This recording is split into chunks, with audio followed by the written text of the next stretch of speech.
Welcome to the Extraordinary Podcast, where we identify God's uncommon work in common life. Recognizing God's work requires intentionality, but articulating it motivates and inspires. Don't forget to subscribe to never miss an episode. In today's episode, I have a conversation with Mike Palmer, who was a former pastor here in Burlington and is now a district superintendent. He shares about his life's journey, his calling, his ministry stops, and how God can use the church and the hope that we have for the church. So let's get into my conversation with Mike. Mike, thank you for being a guest on the podcast today. We appreciate you taking the time to share with us about your journey with Jesus, particularly in ministry, and just some of the stops along the way. So thank you for being here today. Oh, it's my privilege. Thank you for the invitation. Look forward to the time we have together. So as we begin, you're a district superintendent now. You've been a pastor for many years. Can you share with us your call to ministry? Yeah. Well, I grew up in a parsonage. My dad was a pastor all my life, and I accepted Christ really for the real time. You know, I made that journey a lot when I was a kid, but 15 years old, I really settled that decision to follow Jesus. And that same year, I was actually fishing with my dad in Newcastle, Indiana, at a place called Hidden Lake. I've tried to find that again, but it's hidden. I can't seem to find it, but I'd love to go back there. But I remember distinctly, my dad was walking around the lake, and I just had this very strong, clear impression that God was putting a call on my life. And so as I entered into high school, I tried to take courses that might benefit me, business courses, communication courses, those kinds of things, and then went to Mid-America and graduated there with my degree. So I was 15, a very clear call, and been pursuing that ever since. Now, after you graduated education and you served in ministry, can you share the different places where you served? Sure. Well, I graduated, and my wife Mary graduated from Mid-America, and our first full-time assignment was very short. I was a youth pastor for a very short time, but then we moved to St. Louis, and I accepted my first pastorate in Fenton, Missouri. And then from there, I received the call from Burlington First in 1983.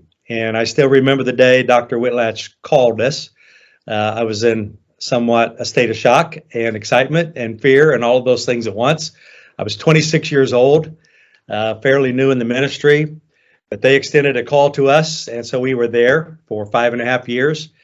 Then we moved to Cedar Rapids, Iowa, and pastored the first church there for 5.5 years as well. Then we pursued a call in itinerant evangelism, and we moved to St. Louis, and I traveled around the country holding revivals and camps and different things for 7 years. And then St. Louis Ferguson Church called us as their pastor, and we were there 5.5. And then in 2006, I was elected to this position, and I'm in my 17th year as a district superintendent. So speaking of district superintendents, can you tell us what that is? I'm still trying to figure that out, Pastor. I thought I knew a little bit about it. I was around district superintendents a lot. Some of them were very good friends of mine, but I've learned an awful lot sitting in this chair. Essentially, it is a superintendent is someone who oversees, administers. I oversee 60 churches in eastern Missouri, from the Iowa line on our north to Arkansas on the south, Mississippi River on the east, and then roughly Highway 63 that comes down through Kirksville, Columbia, Missouri. So that's my field, and I travel a lot. I help churches find pastors. I obviously deal with conflict often. Try to inspire vision and encourage churches. So it's kind of like a pastorate. It's kind of filled with many different plates. But it's always an adventure and never boring, and I never get all my work done, and it is what it is. But I enjoy it, and like I said, I'm finishing 17 years. Well, that's exciting. I like to ask that question to everyone who's a district superintendent because they all have it all started in a similar way of I'm still trying to figure that out. So, but as a pastor, we appreciate district superintendents and the support that they provide, and so thank you for sharing that with us. Now, you mentioned that you served at Burlington First here in Iowa, and that's where I am, and that's how we got connected with this. And you mentioned your wife Mary also graduated from Mid America. Could you share some memories that you had from Burlington, and maybe some of the way Mary has helped you in ministry? Well, Mary has helped me a lot. She's not an upfront person. She's a behind the scenes influence in our churches. She's very much a help to me in things that I'm trying to do, and a sounding board and a support. Sometimes a red light, hey, that may not be the best idea. But generally in our churches over the years, she's been involved in women's ministry, times children's ministry, has worked in the church office as administrator, but largely behind the scenes. And she's a strong leader, but often not visible. And when we were raising our children, that was one of our highest priorities was our children. So she was a major factor in that as well. So she's been still is a very strong supporter of my ministry, and we're a partner. We're team effort in what we're trying to do. So memories of Burlington, I've got a lot. And I'm going to try not to use names because I'll miss somebody, sure as the world. And we have so many very good friends in Burlington. And like I said earlier, I was 26 when I went there. And they took a chance on us. We were young. We were relatively inexperienced. And had a small child. Mandy was 8 months old. And they extended a call to us, and we moved to Burlington from a double wide trailer in St. Louis in a trailer park, which was fine for us. But to move into that great big house to us was a huge house. We did not have enough furniture to fill it. We had empty rooms for quite a long time. But boy, did we have fun. And we began a journey with the people there that we still reflect on often. And very much a positive experience. It wasn't always easy. As you know, ministry is not always easy. Life is hard sometimes, but we had such a good relationship with our people. The services were great. You know, back in that day, I'm going back a ways, Pastor, we had Sunday night service, and there were times Sunday night was nearly as big as Sunday morning.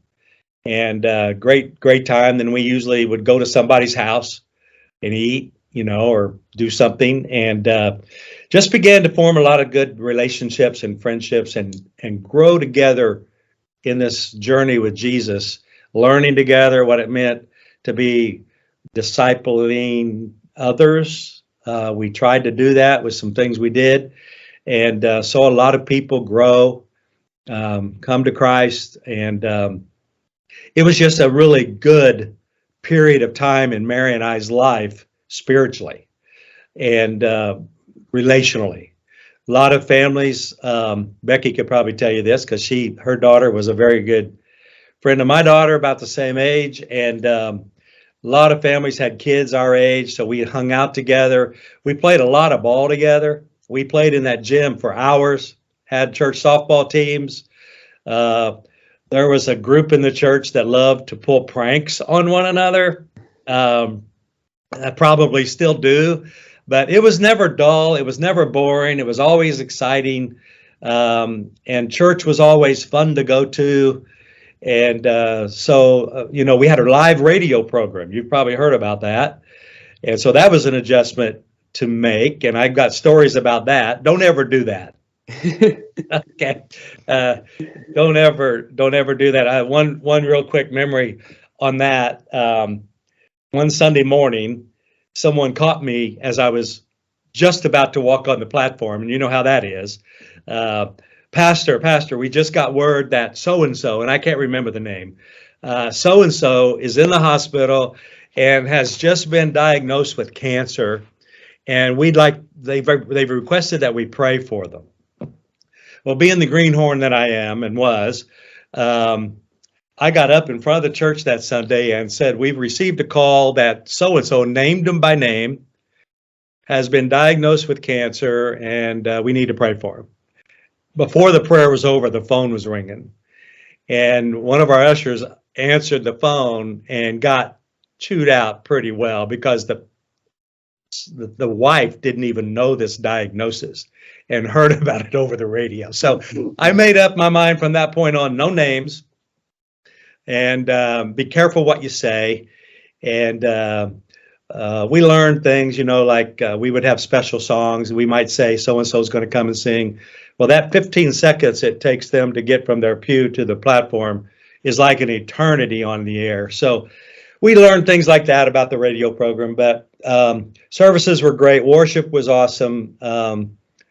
And times around the altar were just memorable.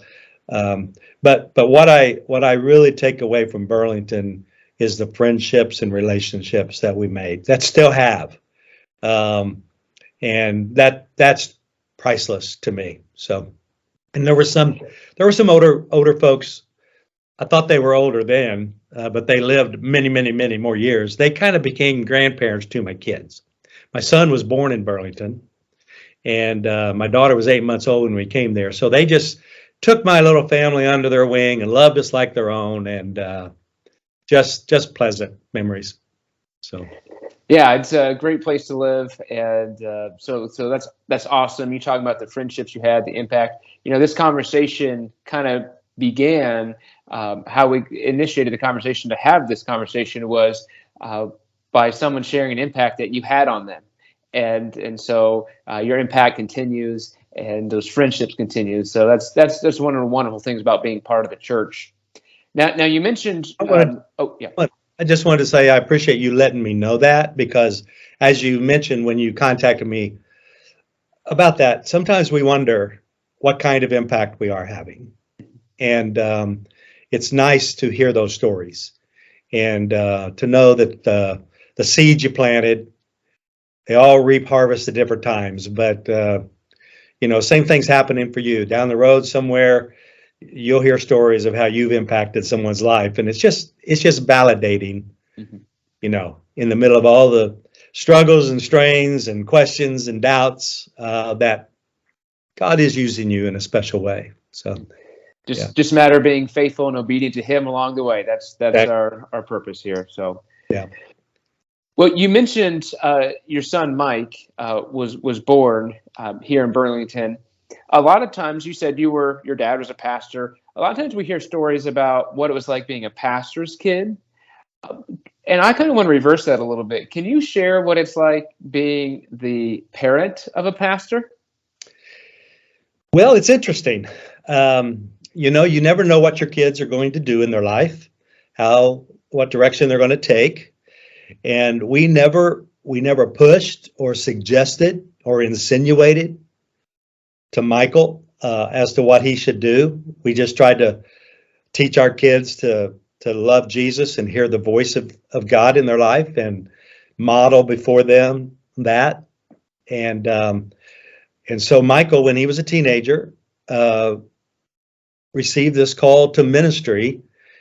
And as you're a younger pastor, and in my day, not too long ago, there were these little boxes of ministry that you could go into. Be a pastor, you could be a worship leader, a youth pastor.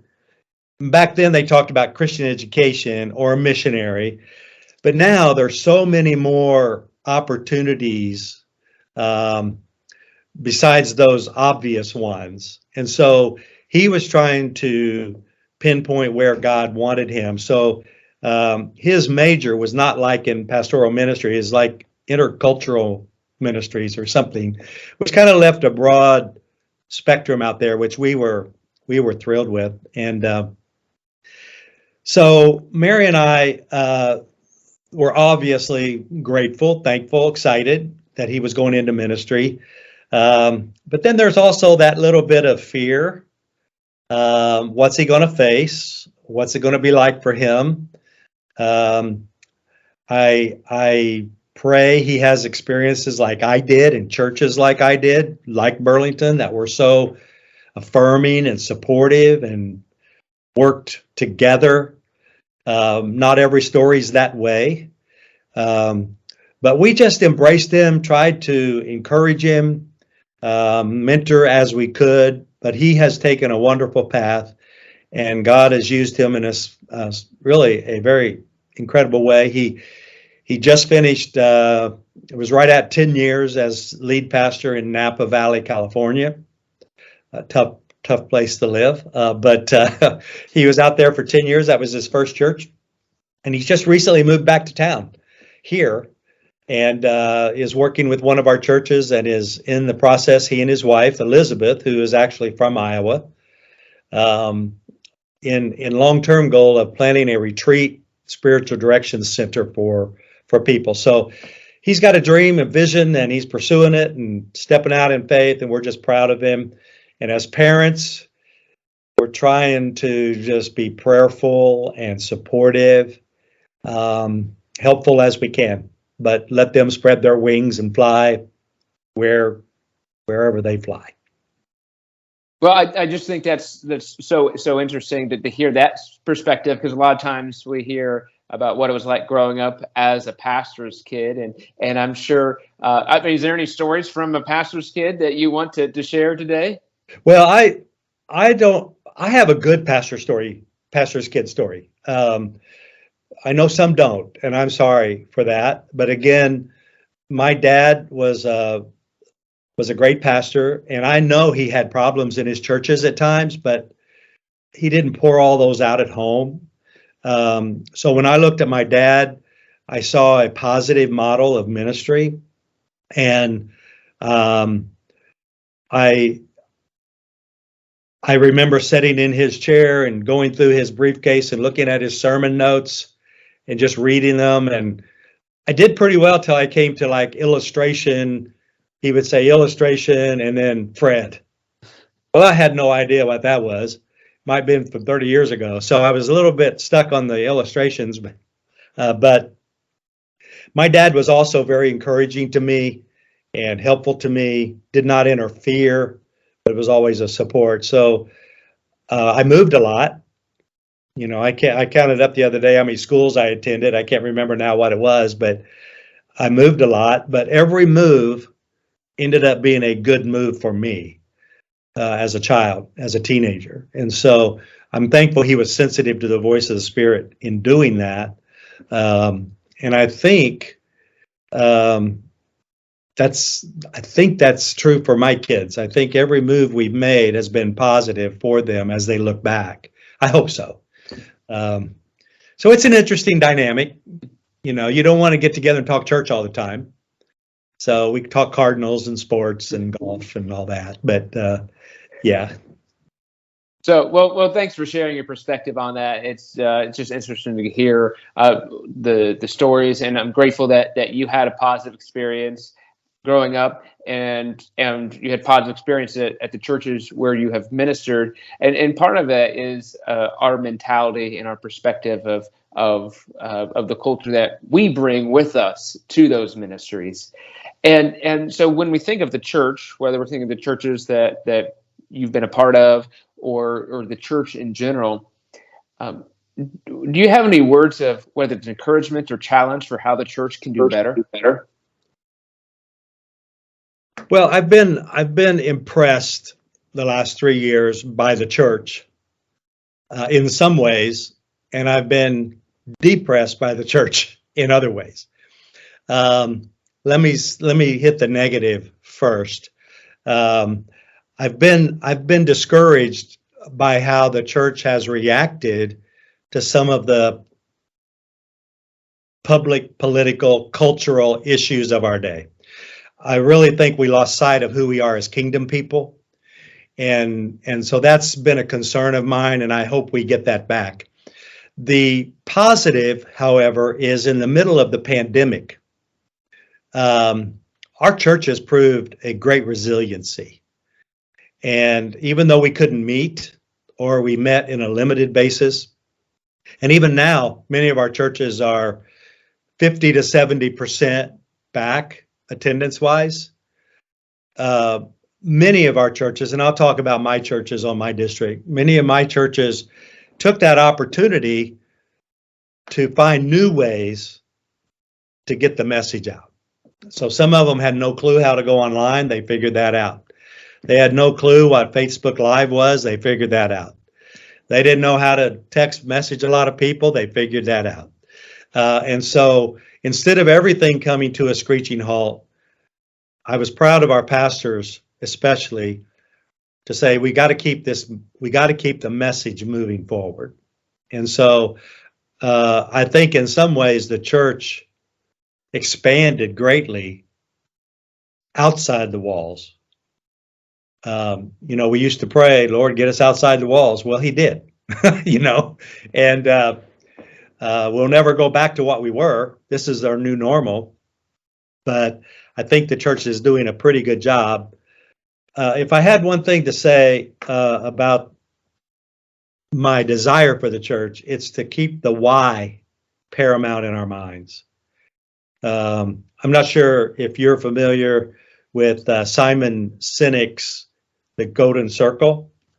It's awesome. And at the center of that circle is the why.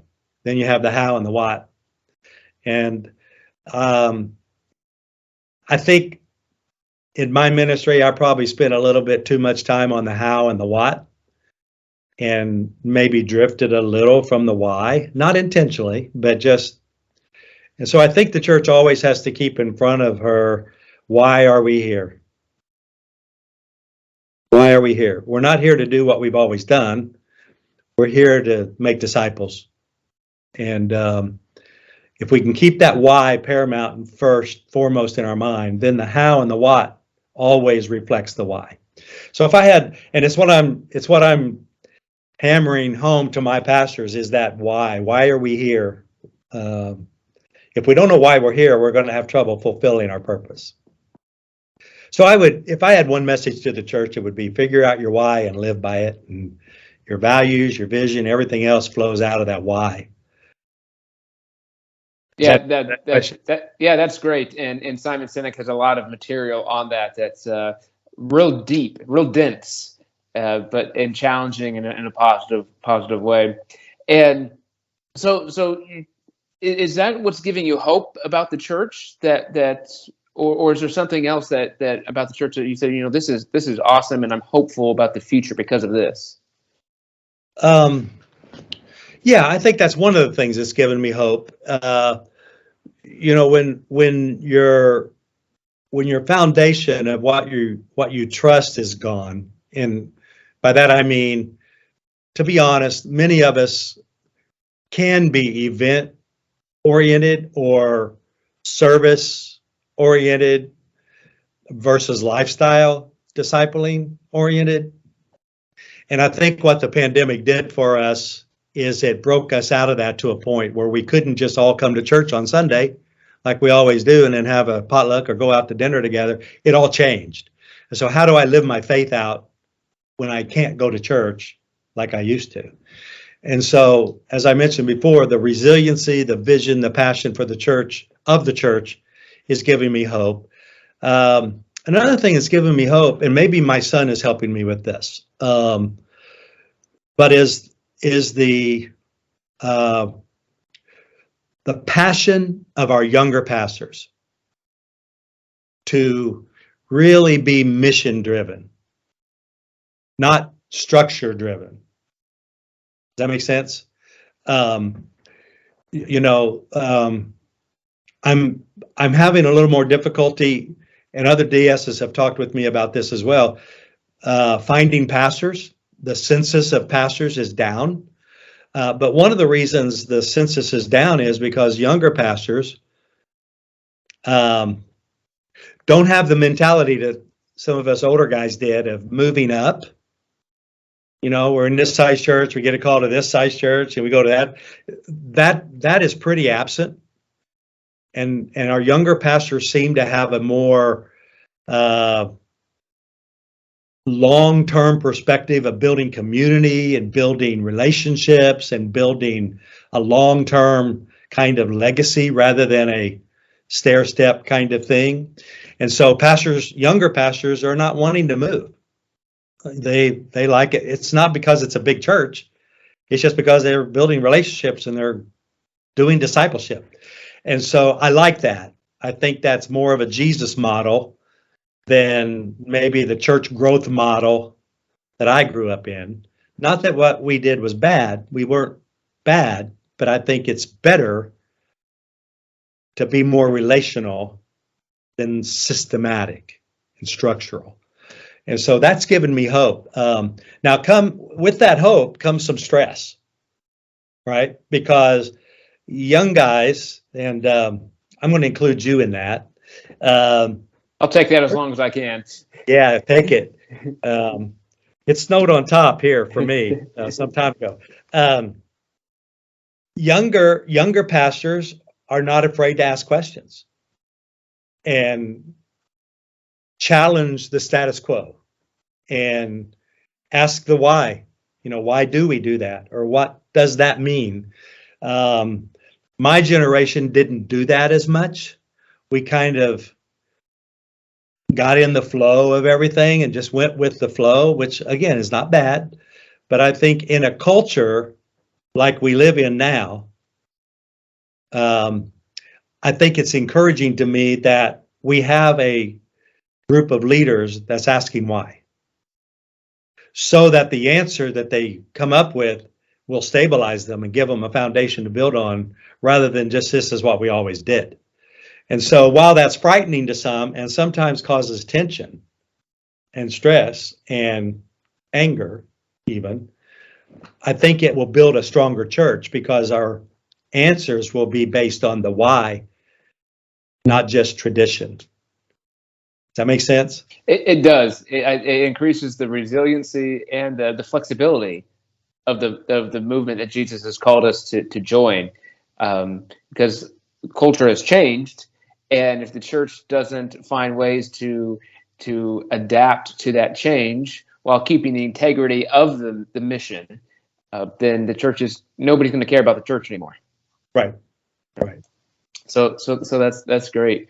Well, and were you going to say something? Well, and there's nothing wrong or negative about asking why. Jesus, being a Jew, their tradition was to answer a question with another question. Jesus did that all the time. Somebody'd ask him a question, he'd fire back another question, because it makes you think, it makes you dig down rather than just a pat answer. And so I think it's good for us, even in a church. If I was a pastor again, and I do this as a district superintendent, but I would periodically meet with my people and say, why are we doing that? Why do we have this? Why are we doing that? Why are we spending that? It's not that I'm saying we shouldn't do that or spend that, but I want to know why we're doing that. Because if we lose our purpose, it becomes just another thing, another outlived tradition. And we really don't have time or money to do that. We need to be doing things with a purpose. So that's good. That's good. Well, I appreciate your time and you sharing your heart today. Are there any other words of encouragement or anything else you want to share with us? I would just like to say thank you to the people of Burlington First. You hold a high spot in Mary and I's heart. And honestly, we do talk about you and the impact you had in our life and how we loved it there. And I just want to say thanks for taking a chance on a young couple that really didn't know what they were doing, but we grew together and formed some lifelong friendships.